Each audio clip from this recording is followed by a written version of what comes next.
My dear friends and audience, আমি doctor প্রদীপ Maiti, general physician. আজ আমাদের দৈনন্দিন জীবনে 5টি সাদা রঙের খাবার নিয়ে কিছু বলছি। যেমন ময়দা। এই ময়দা আপনারা যত কম পরিমাণ গ্রহণ করবেন আপনাদের শরীর তত ভালো থাকবে। চাল। চাল থেকে যে আমরা ভাত খাই, সাদা রঙের যে ভাত খাই, এটা আপনারা যতটা কম পরিমাণ গ্রহণ করবেন আপনাদের শরীর ভালো থাকবে। চিনি। চিনি আপনারা যত কম পরিমাণ শরীরে গ্রহণ করবেন। চিনি খেলে অনেক সময় ফ্যাটি লিভার বেড়ে যায়, সুগার যাদের আছে তাদের সুগার লেভেল বেড়ে যায়, তাই চিনি আপনারা খুব কম পরিমাণ খাবেন। নুন।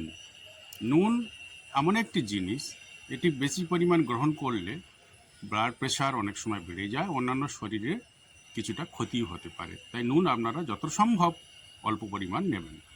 এবং দুগ্ধজাত প্রোডাক্ট, মিল্ক প্রোডাক্ট, বাজারে যে সমস্ত মিল্ক প্রোডাক্ট, দুগ্ধজাত প্রোডাক্টগুলি পাওয়া যায়, এগুলি অতি অস্বাস্থ্যকর পরিবেশে এবং অন্যান্য জিনিস উপকরণ এতে মিশিয়ে সুস্বাদু আকারে তৈরি করা হয়, তাই আপনারা এগুলি বর্জন করবেন।